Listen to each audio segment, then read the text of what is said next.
Friday is talk about this week and sort of recap all the things that have gone down this week, both in pop culture and politics. And I will try my best to give you a conservative hot take on each of these issues. Now, joining us today, I have Taylor, who is my creative manager. You want to say hi, Taylor? Hi, guys.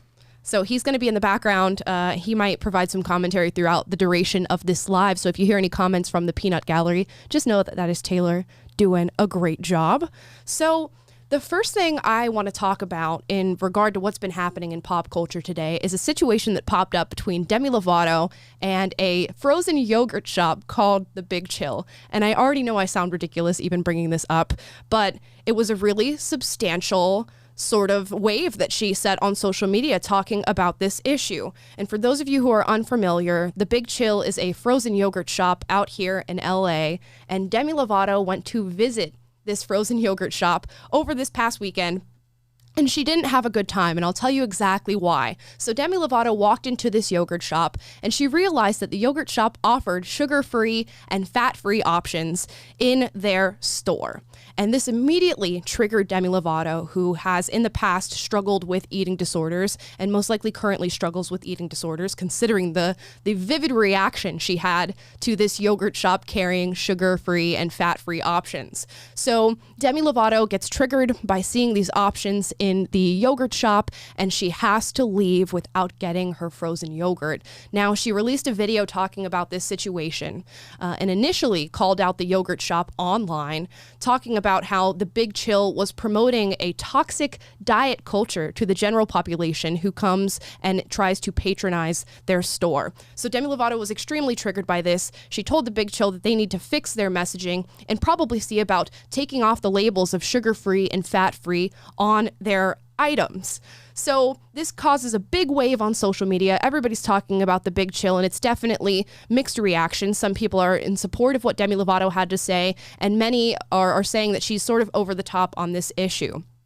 But this leads to Demi Lovato releasing a faux apology, as I like to call it, on Instagram Live, where she goes and discusses the situation with The Big Chill. And the reason that I call it a faux apology is because she makes no mention of actually being sorry for what she did to this small company. And I want to really hone in on that this was a very small family-owned frozen yogurt shop that Demi Lovato, a celebrity with 102 million followers on Instagram, chose to target and talk about their products. So we have a celebrity with a substantial amount of influence on the general young population, talking about a very small business that is just simply trying to provide a commodity to the American people. Now, I want to play you a little piece of this faux apology video from Demi Lovato, and all you need to hear is this one sentence to know how disingenuous an apology this really is. So here we go. Let me play this for you.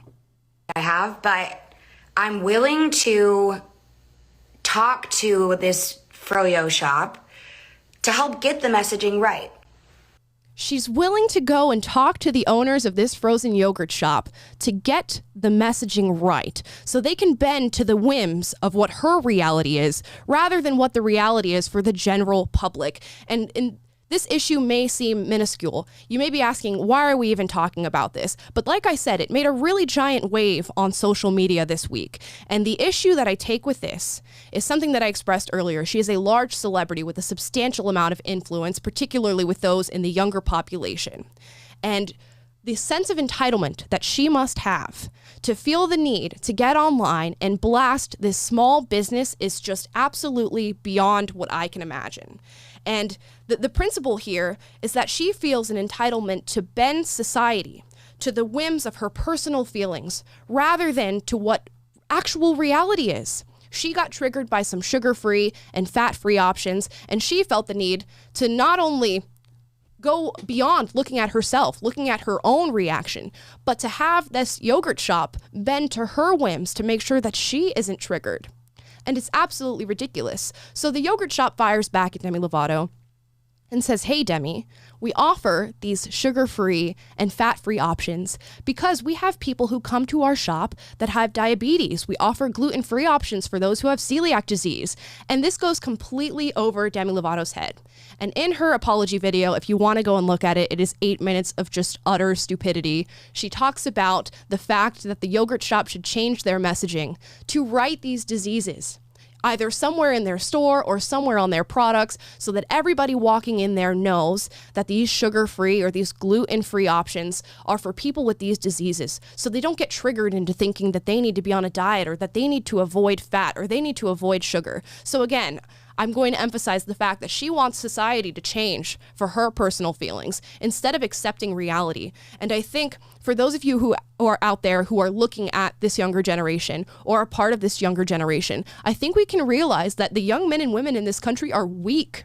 They're extremely weak. We're talking about all this anxiety, depression, triggering, and it's because we have people like this. We have people like Demi Lovato who are going out into society and saying, you need to change what your reality for what I'm feeling.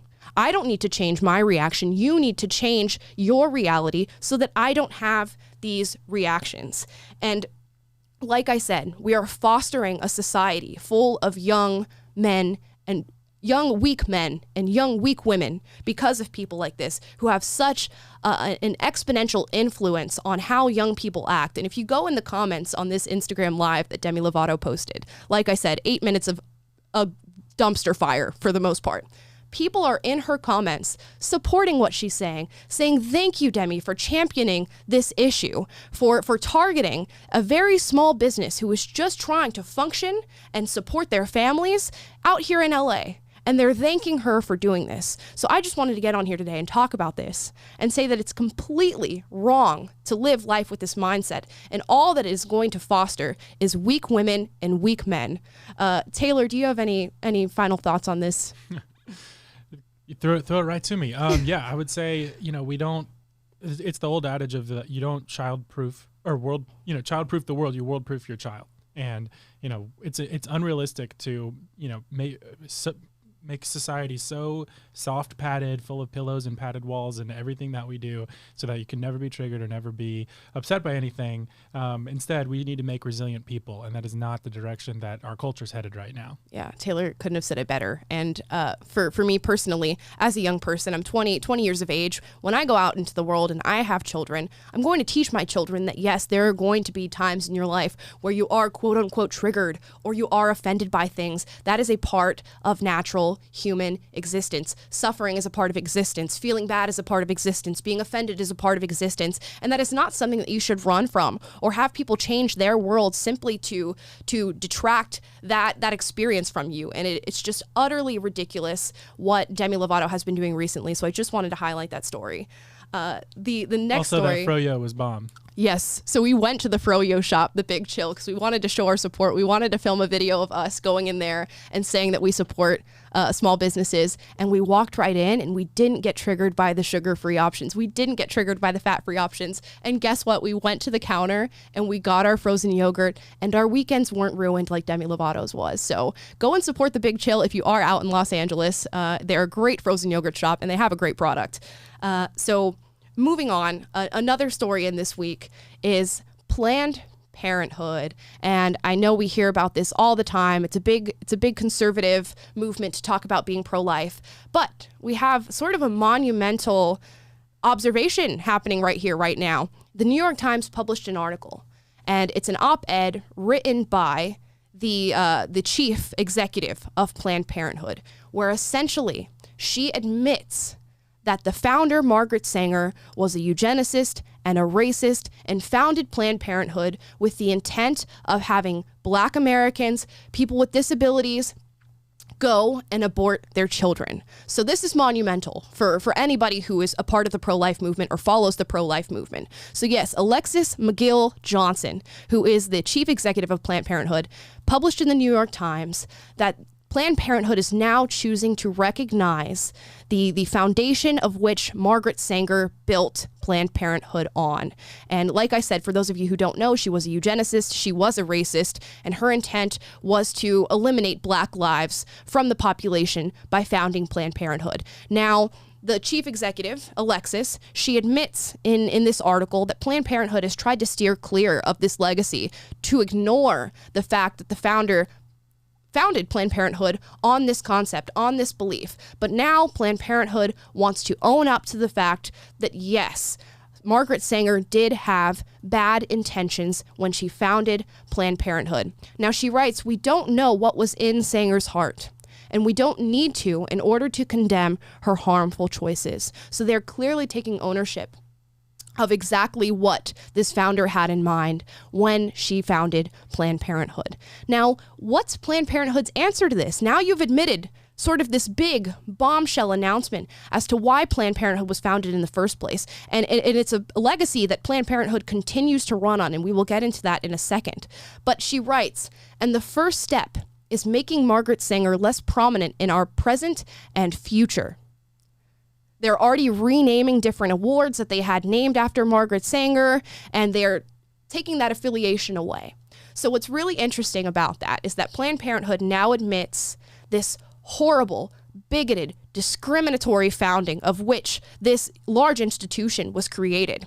But instead of owning up to it and changing their practices, changing the practice of abortion, saying that they are pro-life now that they can recognize why Margaret Sanger started founding this business that does abortions, no. What they're going to do is just eliminate Margaret Sanger from the story.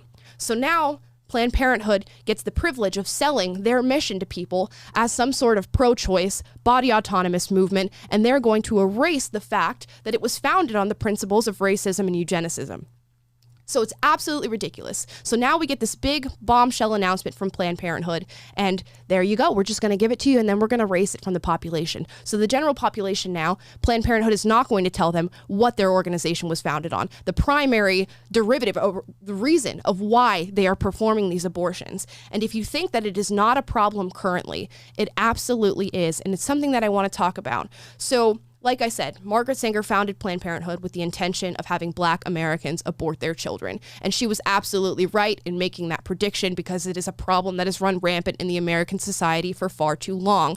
We have had millions of abortions at this point performed legally within this country. And a city that I really want to highlight is New York City. Now, I'm sure a lot of you have heard this fact, and it is a fact. I'm going to go ahead and preface that. New York City, Black Americans abort more children in New York City every year than they have taken to full term and deliver. So more children, more Black children are aborted than born in New York City, and the margin is by thousands. So for Planned Parenthood to actively admit, yes, Planned Parenthood was founded on the basis of racism and eugenicism, and then try to erase that from their narrative moving forward while it is still currently being practiced, is absolutely ridiculous. So I wanted to highlight that because, like I said, they're erasing this story. Yet African Americans are still some of the most affected by the abortions that are being performed at Planned Parenthood. So really, really think about that today, and think about the fact that you're probably not going to hear that story for much longer because Planned Parenthood is choosing to run away from it. Any thoughts on that, Taylor?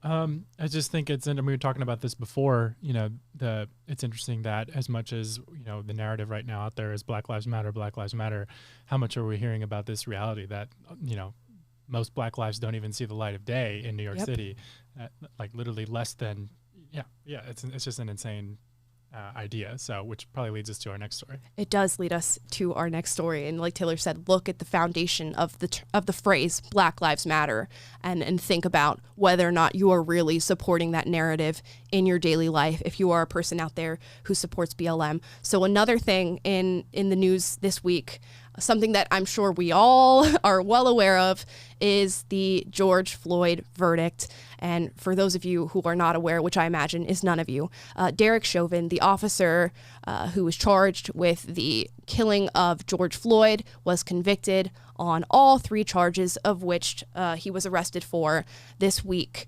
And there's been a lot of talk about this. a lot of BLM protests and things coming out of this, even though they got exactly what they wanted and they got the justice that they asked for.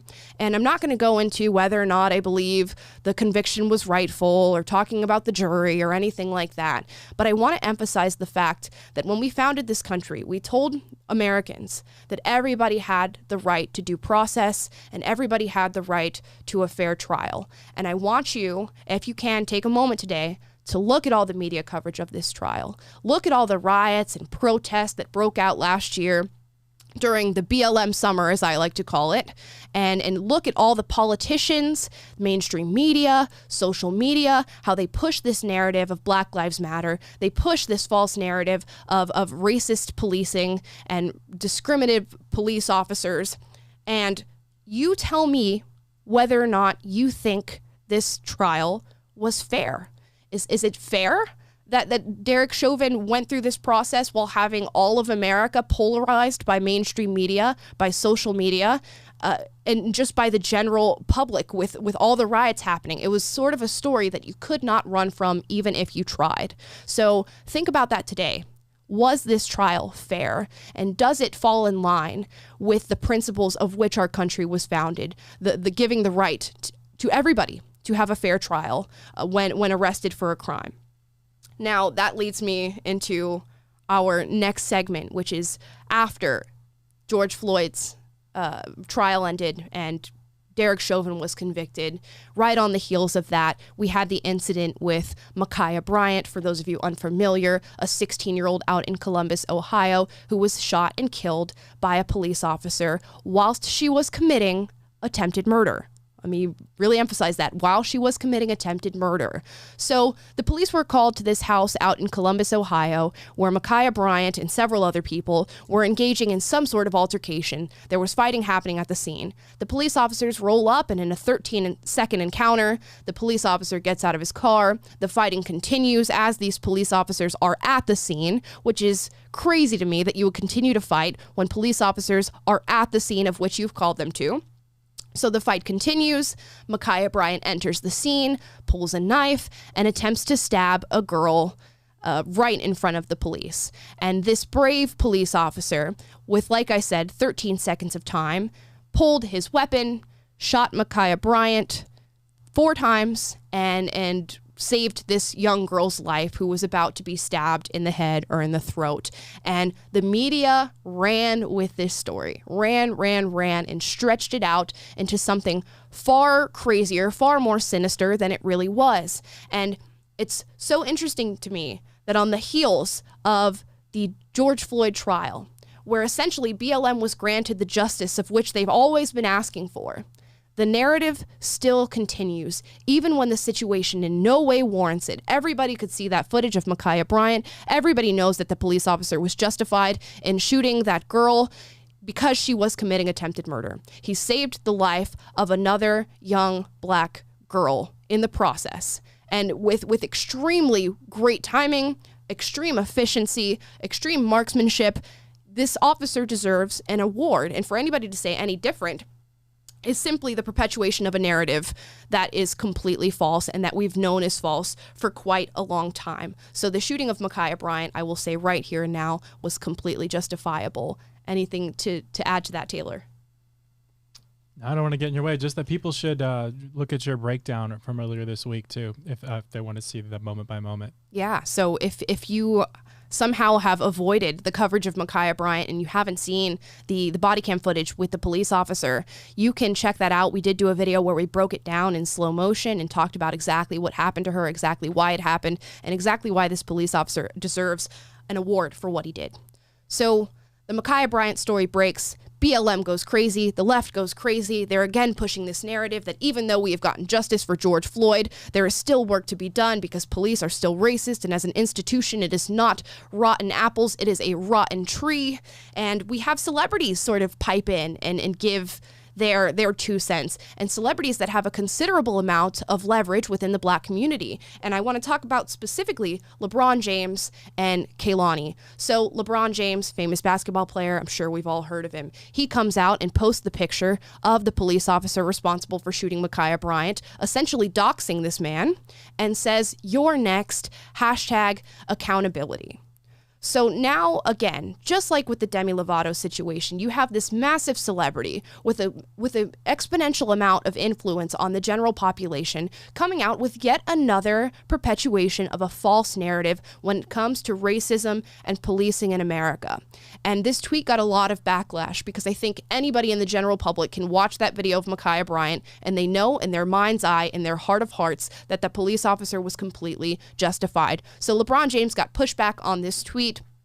And what do you know? It was deleted within minutes. So he comes out later, and instead of saying, "You know what, I made a mistake. I shouldn't have doxed this police officer. I shouldn't have shown his face to the American people and told him that he's next and threatened him and said that we need to have accountability for an officer who was simply doing his job and did it correctly." No, he didn't do that. He doubled down on what he originally posted. He said, yes, the police officer was in the wrong. The only reason I deleted the tweet is because I didn't want to push a narrative of hate. I didn't want to create more traction in our society than is already created by the current story with Ma'khia Bryant. So LeBron James is a coward, first and foremost, and he's also, again, pushing the false narrative. And now I'm going to move on to Kehlani. So Kehlani, for those of you who don't know, very prominent R&B rap artist in the Black community, came out after Ma'khia Bryant was shot and killed and essentially called, not even essentially, she flat out called for the abolition of the police system in America. So it's sounds ridiculous even to say it, but it's a prominent thought on the left that we should somehow defund the police and break down the system of policing in America. And Kehlani came out and echoed this narrative. So instead of taking accountability, which is what Kehlani and LeBron are both asking for. Instead of taking accountability and saying, yes, this young girl was committing a crime. She was a criminal. She was attempting to murder another young girl, and she paid the ultimate price for her stupid actions. Kehlani and LeBron double down on the false narrative of Black Lives Matter. And that's what we see on the left, and that's particularly what we see in Hollywood. They just want to push this narrative and push and push and push and push, even if the facts don't come together and don't support this. We saw this with Adam Toledo. We saw this with Daunte Wright. We saw this with George Floyd. Now we're seeing it with Ma'khia Bryant. And it's because they don't care about facts. And I said this in my stream earlier. They care about race. They care about the color of the victim. They care about the color of the cop. They do not care about facts. And they're seeing the fire that's brewing with BLM on the left. And all they want to do is add fuel to it. And these celebrities, with their millions and millions of dollars, of which they have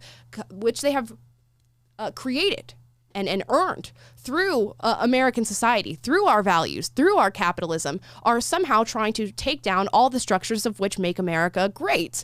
And they sit in their little ivory towers with their own police officers, with their own security team, and they talk about defunding the police and how we need to abolish this system of which does not serve them, yet it serves them every single day. So I wanted to talk about that, and I'm sure you're going to see more celebrities coming out.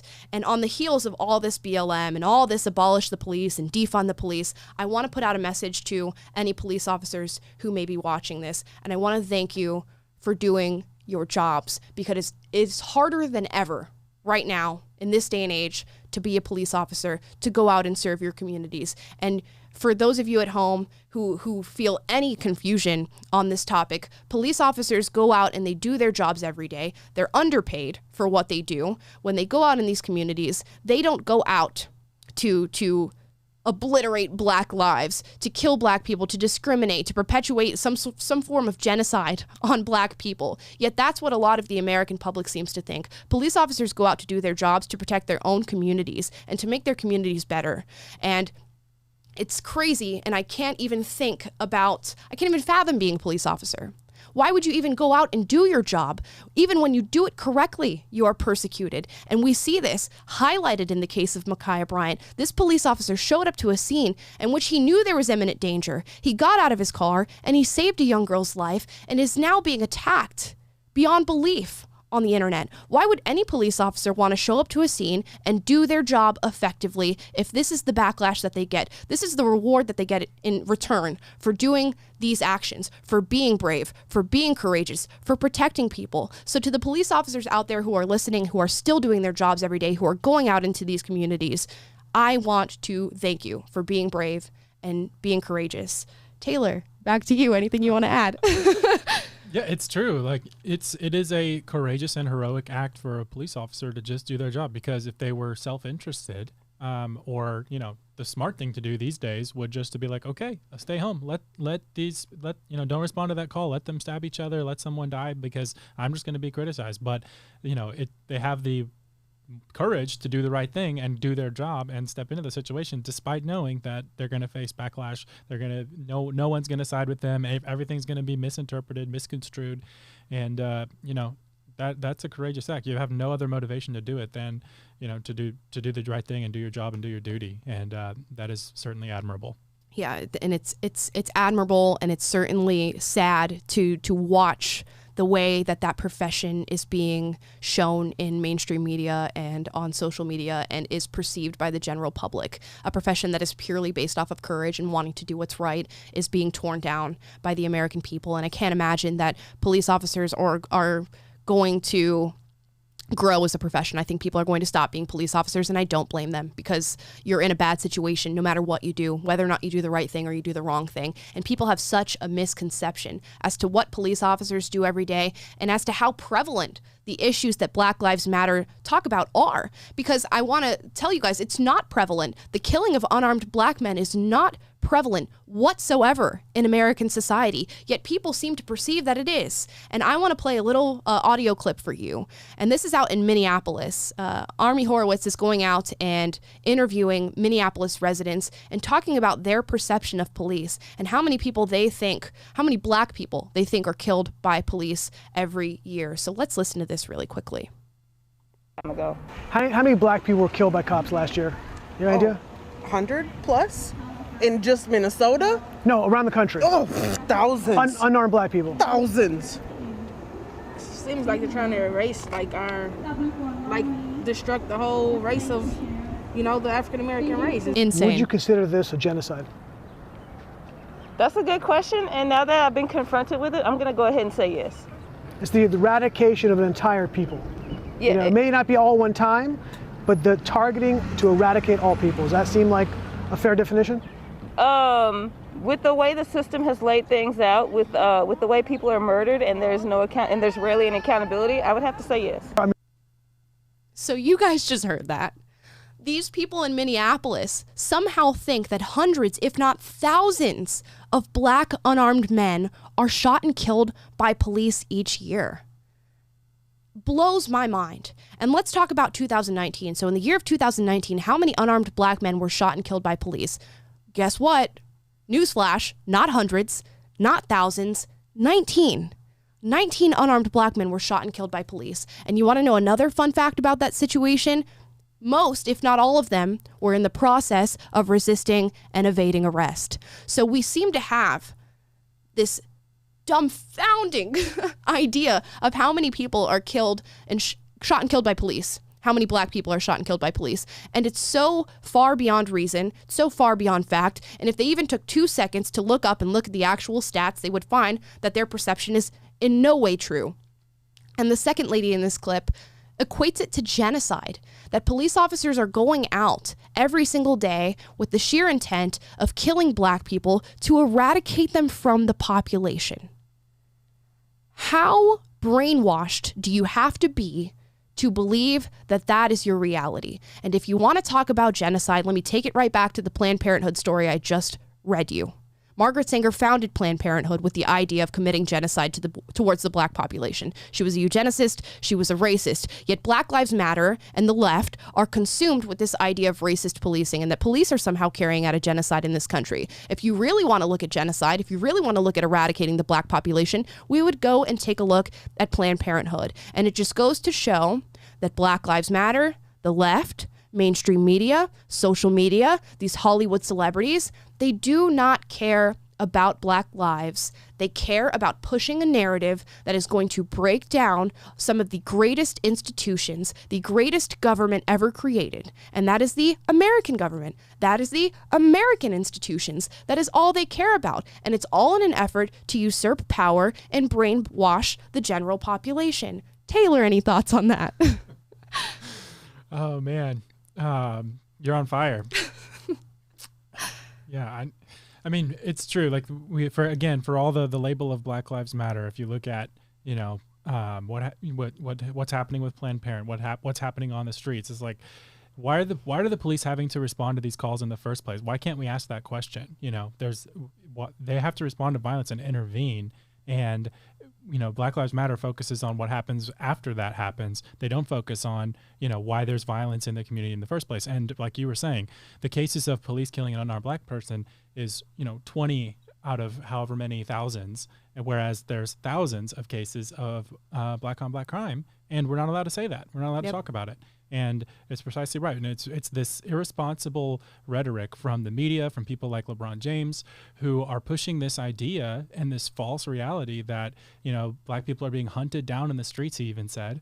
And it's causing the problem to get worse. It's spreading the very hate and fear, hate for America and fear of the police that is irrational, and it's not rooted in the facts that he's supposedly pushing for. Yep, absolutely. And none of this is rooted in facts. And that's really the highlight of all the stories that I shared with you today. Demi Lovato, Planned Parenthood, George Floyd, Ma'khia Bryant, all the narrative surrounding BLM and these celebrities and the woke left. None of it is based in facts, logic, or reason. They simply are perceiving their reality in whatever way they see fit, pushing that narrative to the general public, and expecting us to bend down to the whims of what they believe is true, what they believe is real, whilst ignoring the true facts and the true logic. So the goal of this stream today, of course, was to go over what was happening this week in pop culture and politics, but it's also to give you the truth. And it's something that we are so deprived of in this country and in this nation today because nobody cares about it. So that's the goal of this live stream. I want to share the truth with you. I want to share logic and reason with you. And that's what we're going to do from now on. So that has been the weekly wrap up. I'm Amala with PragerU, and thank you for listening.